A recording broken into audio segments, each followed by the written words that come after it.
जब ऋषित ने कहा कि रिद्धिमा अपना ख्याल रखे, तो रिद्धिमा ने सोचा कि ऋषित कितना दिखावा कर रहा था और गौरव ने गुस्से से अपनी मुट्ठी कस ली। वहीं ऋषित ने फिर निशांत को अपनी गोद में उठाकर लाड करते हुए कहा, निशांत, अपना ख्याल रखना और मम्मा का भी। मम्मा को परेशान मत करना और उनकी बात मानना। निशांत भी ऋषित को किस करते हुए बोला, yes daddy, I love you. Rishit ने फौरन कहा, I love you too. Rishit जवाब तो निशांत को दे रहा था, पर देख रिद्धिमा की तरफ रहा था, जैसे वो ये बात रिद्धिमा को भी बोल रहा हो। रिद्धिमा ऋषित की तरफ ना देखते हुए इधर उधर देखने लगी। ऋषित फिर निशांत को छोड़कर मुड़ने वाला था कि उसे चक्कर आने लगे। ऋषित गिरने वाला था कि एक गार्ड ने उसे संभाल लिया। रिद्धिमा भी परेशान होकर उसके पास आ चुकी थी और टेंशन से बोली, क्या हुआ तुम्हें? कर क्या रहे हो तुम? और ऐसे कैसे चक्कर आ रहे हैं तुम्हें?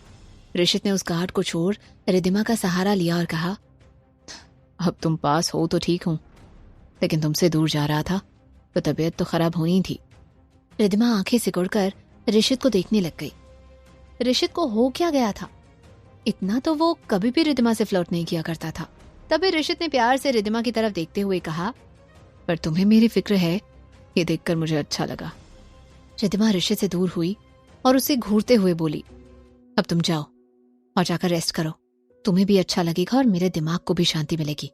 ऋषित ने मुस्कुराते हुए कहा, ओके बेबी, जैसा तुम कहो। बोलकर ऋषित अपने गार्ड के साथ वहां से चला गया। रिद्धिमा अविश्वास में अपना सर हिलाकर निशांत को लेकर अपने कमरे में चली गई। गौरव को जलन हो रही थी ये देखकर कि अभी भी रिद्धिमा के दिल में कहीं ना कहीं ऋषित के लिए फिक्र थी। गौरव को इतनी जलन हो रही थी कि उसे लग रहा था कि ऋषित को हमेशा के लिए खत्म कर दे, पर वो ये रिस्क फिर से नहीं ले सकता था, क्योंकि पिछली बार जो गौरव ने ऋषित पर हमला करवाया था, उसके अपर लेवल पर पुलिस इन्वेस्टिगेशन कर रही थी और उस हमले के बाद ऋषित की पर्सनल सिक्योरिटी इतनी टाइट कर दी गई थी कि परिंदा भी ऋषित की मर्जी के बगैर उसके आसपास भटक नहीं सकता था। इसलिए गौरव ने दिल ही दिल में सोचते हुए खुद से कहा, मुझे ऋषित को रिद्धिमा से दूर करने के लिए किसी और तरीके का इस्तेमाल करना होगा। मुझे कुछ ऐसा सोचना होगा कि ऋषित और रिद्धिमा खुद ही दोनों अलग हो जाएं। उधर ऋषित कार में बैठा हुआ था और उसके चेहरे पर हल्की सी मुस्कान थी। जब उसे चक्कर आ गए थे तो रिद्धिमा के एक्सप्रेशन उसे याद आ रहे थे। रिद्धिमा उसके लिए चिंता कर रही थी और इसका मतलब था कि अभी भी उनके रिश्ते में कुछ बाकी था, अभी भी सब कुछ ठीक होने के आसार थे। इसलिए अभी उसे आस नहीं छोड़नी चाहिए। बस उसे रिद्धिमा को यकीन दिलाना था कि वो उससे और निशांत से बहुत प्यार करता था और उसने रिद्धिमा को मारने की कोशिश नहीं की थी। ऋषित के चेहरे पर वो मुस्कान देख चिराग ने कंफ्यूज होकर पूछा, ऋषित सर, आप ठीक हैं? मतलब वहां मल्होत्रा हाउस में आपको चक्कर आ रहे थे? ऋषित ने धीमी आवाज में कहा, मैं ठीक हूं और मुझे ठीक रहना होगा, वरना मैं रिद्धिमा को खो दूंगा। ऐसा लग रहा था कि ऋषित चिराग से नहीं बल्कि खुद से ही कह रहा हो। सच में ऋषित का ठीक रहना जरूरी था। अगर वो ऐसे ही पैनिक होकर बीमार पड़ता रहा तो वक्त उसके हाथ से निकल जाएगा और गौरव पहले ही रिद्धिमा को इम्प्रेस करने में लगा हुआ था, इसलिए ऋषित हाथ पर हाथ धरे नहीं बैठ सकता था। चिराग ने भी सोचा कि उसके ऋषित सर रिद्धिमा मैडम से सच में कितना प्यार करते थे। रिद्धिमा मैडम के लिए ऋषित खुद का ख्याल भी रखने को तैयार था, जो जनरली ऋषित कभी नहीं करता था। ऋषित अपने हेल्थ को लेकर कभी इतना केयर नहीं करता था, लेकिन आज वही ऋषित रिद्धिमा के लिए ठीक रहना चाहता था। तभी ऋषित ने चिराग से पूछा, तुम्हें कुछ पता चला कि किसने रिद्धिमा को मारने की कोशिश की थी? चिराग ये बात अच्छे से जानता था कि ये उसके बॉस के लिए कितना जरूरी काम था। अब ऋषित और रिद्धिमा का रिश्ता ही जैसे इस पर डिपेंड करता था, इसलिए चिराग ने निश्चय के साथ कहा, नहीं सर, पर मैं जल्दी ही कुछ ना कुछ पता लगा लूंगा। दूसरी तरफ मल्होत्रा हाउस में रिद्धिमा निशांत को अपने ही कमरे में सुला रही थी। निशांत ने धीरे से रिद्धिमा से पूछा, मम्मा, डैडी क्यों चले गए और हम अपने घर वापस कब जाएंगे? उस बेचारे बच्चे को ये समझ नहीं आ रहा था कि ये सब हो क्या रहा था। अचानक क्यों वो लोग गौरव अंकल के घर में रहने आ गए और उसे उसके डैडी और अरोड़ा मेंशन में रह गए अपने खिलौनों की याद आ रही थी। आज जब ऋषित मल्होत्रा हाउस में आया तो निशांत को लगा था कि उसके डैडी उसे लेने आए थे, लेकिन उसके डैडी बिना उसे लिए ही चले गए। रिद्धिमा भी निशांत के सवाल सुनकर परेशान हो गई। वो जानती थी कि निशांत अरोड़ा मेंशन जाने की बात कर रहा था। इतने दिनों में अरोड़ा मेंशन में वो सबसे घुल मिल गया था। खास करके अरुण और ऋषित के साथ उसकी बहुत अच्छी बॉन्डिंग हो गई थी और ऋषित से तो वो इतना प्यार करने लगा था कि कभी कभी ऋषित के बगैर डिनर भी नहीं करता था। रिद्धिमा तो निशांत को अपने साथ ले आई, लेकिन निशांत के लिए ये सब बहुत मुश्किल होने वाला था। पहले तो निशांत ने किसी तरह ऋषित को अपना डैडी कहकर अपना लिया और अब वो ऋषित को बहुत मानने लग गया था। इसलिए रिद्धिमा को समझ नहीं आ रहा था कि कैसे वो निशांत को ये कह दे कि जिससे वो इतना प्यार कर रहा था वो उसके डैडी ही उसको मारना चाहते थे।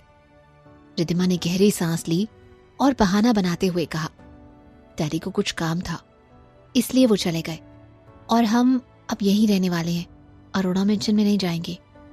निशांत ने मासूमियत से सवाल करते हुए पूछा, तो क्या डैडी आएंगे यहाँ हमारे पास रहने? जिस पर रिद्धिमा ने साफ लफ्जों में कहा, नहीं, आज के बाद ना डैडी हमसे मिलने आएंगे और ना हम डैडी से मिलेंगे।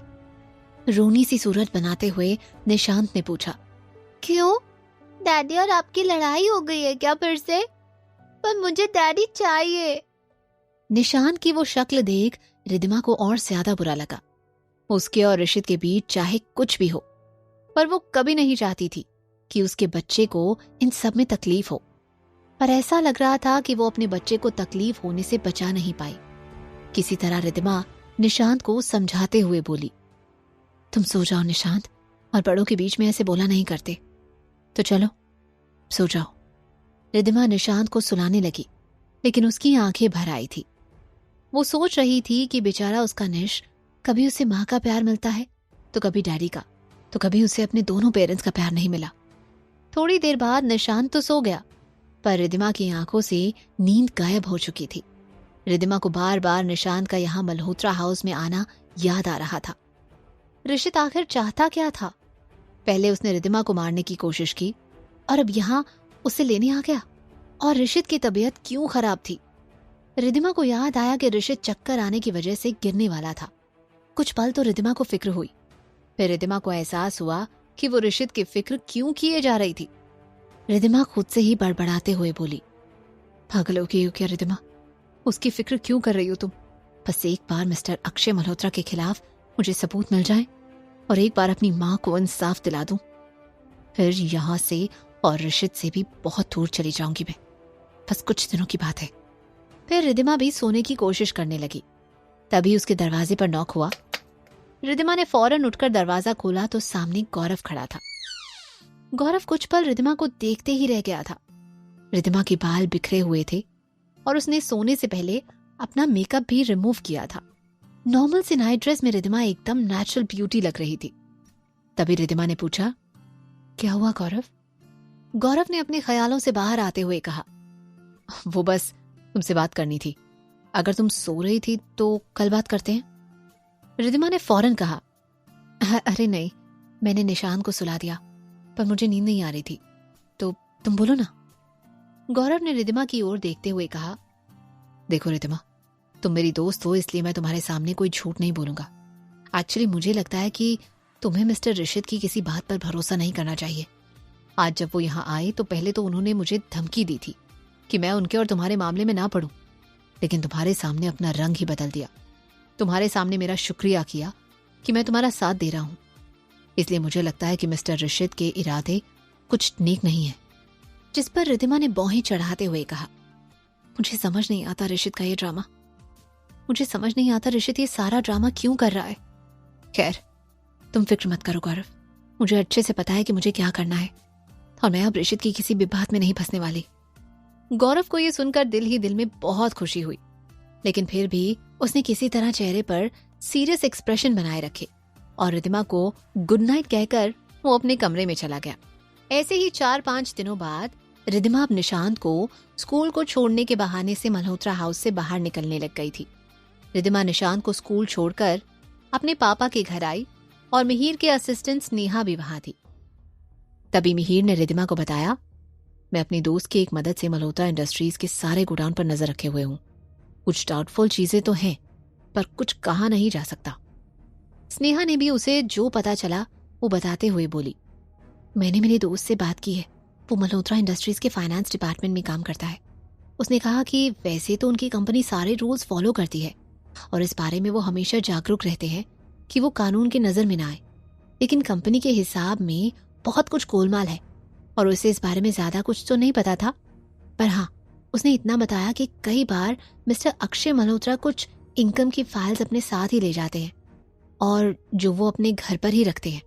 वो फाइल्स कुछ गड़बड़ है, क्योंकि एक बार मेरे इस दोस्त ने गलती से वो फाइल खोलकर देखने की कोशिश की थी तो उसकी जॉब जाते जाते बची थी। रिद्धिमा ने स्नेहा से कहा, ओह तो ये बात है। वैसे स्नेहा, तुम्हारे इस दोस्त को पैसे देने पड़ेंगे ना इस इन्फॉर्मेशन के, तो मैं उसे ट्रांसफर कर देती हूँ।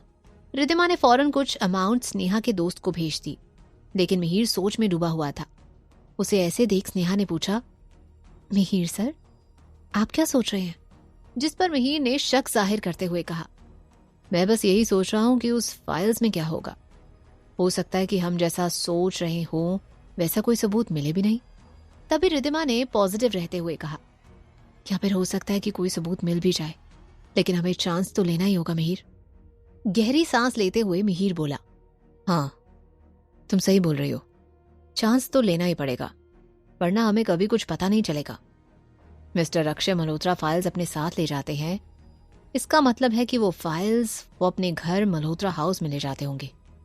रिद्धिमा ने परेशान होते हुए कहा, और मल्होत्रा हाउस इतना बड़ा है कि न जाने वो फाइल्स कहाँ रखते होंगे, शायद अपने कमरे में, और उनके कमरे में ढूंढना मतलब शेर के मुंह में हाथ डालने जैसा होगा। मिहिर और स्नेहा कुछ नहीं कह पाए। वो जानते थे कि काम बहुत कठिन था, पर करना तो पड़ेगा ही। दूसरी तरफ गौरव के आदमी ने उसे बताया कि रिद्धिमा अपने पापा के घर गई थी। मिहिर और स्नेहा भी वहां थे। गौरव परेशान होकर बोला, वो ऋषित बड़ी मुश्किल से गया, तो ये मिहिर अब बीच में क्यों आ रहा है? गौरव की बात का मतलब समझते हुए वो आदमी बोला, पर सर, लगता तो ऐसा है कि मिहिर का उसकी असिस्टेंट के साथ चक्कर चल रहा है। मतलब वो दोनों बहुत बार साथ ही होते हैं और साथ में डिनर और पार्टी भी करते हैं। ये सुनकर गौरव ने चैन की सांस ली और तिरछी मुस्कान के साथ उसने कहा, तो फिर हमें फिक्र करने की कोई जरूरत नहीं, बस तुम रिद्धिमा पर अपनी नजर बनाए रखना। दूसरी तरफ ऋषित ब्रेकफास्ट करने बैठ गया। तभी चिराग जल्दी जल्दी में अरोड़ा मेंशन में आया। चिराग को ऐसे आते देख कड़वाहट से ऋषित ने कहा, अगर फिर से यही बोलने आए हो कि तुम्हें कुछ नहीं पता चला तो गेट आउट। मासूम सा चेहरा बनाते हुए चिराग ने कहा, सर पहले सुन तो लो, मैंने कहा था ना जल्द से जल्द आपको पता करके बताऊंगा। तो मैंने पता लगा लिया है कि किसने रिद्धिमा मैडम की कार के ब्रेक फेल किए थे। ऋषित ने फौरन कुर्सी से उठकर पूछा, किसने? चिराग ने गार्ड्स को आवाज दी। गार्ड्स किसी को खींचते हुए अंदर लेकर आए। उस इंसान को देख सूरज और देवयानी शॉक्ड हो गए। वो हरीश था। अरोड़ा मेंशन में उनकी कार्स की देखभाल और मेंटेनेंस का काम करने वाले कई सारे वर्कर्स में से एक था।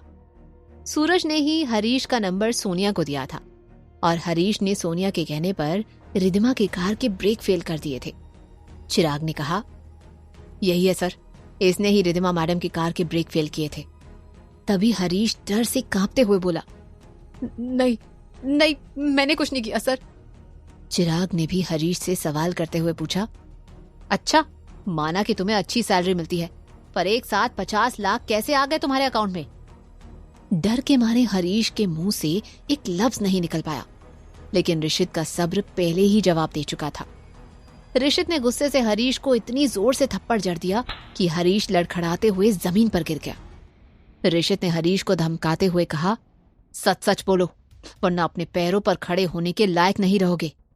उस वक्त ऋषित की आवाज इतनी डेंजरस लग रही थी कि हरीश के साथ साथ सूरज भी कांप गया। हरीश ने कांपते हुए ही कहा, वो एक आदमी था और उसने फोन किया और मिलने बुलाया, बस कहा कि ब्रेक फेल करने हैं और पैसे देगा। मैंने वही किया, पर मुझे नहीं पता कि वो आदमी ऐसे क्यों कह रहा था। ऋषित ने फौरन सवाल किया, कौन था वो आदमी? जिस पर हरीश ने याद करते हुए कहा, मुझे नहीं पता, उसने चेहरा ढका हुआ था, बस उसकी आंखें दिख रही थी, भूरी सी आंखें थी उसकी। उसके ये कहते ही चिराग ने पूछा, अगर वो सामने आ गया तो पहचान लोगे उसे? हरीश ने थोड़ा सा कंफ्यूज होकर कहा, पता नहीं, अगले ही पल ऋषित ने दांत पीसते हुए ऑर्डर दिया, इसे पुलिस के हवाले कर दो। हरीश गिड़गिड़ाते हुए सच बताते हुए बोला, नहीं नहीं सर प्लीज, उस आदमी की बातों से मुझे बस इतना पता चला कि वो भी ये काम किसी और के लिए कर रहा है। उसका बॉस कोई और ही है, पर कौन ये मुझे नहीं पता। प्लीज मुझे पुलिस के पास मत दीजिए, क्योंकि मुझे जो भी पता था मैंने सब बता दिया। क्या ऋषित असली गुनहगार तक पहुंच पाएगा?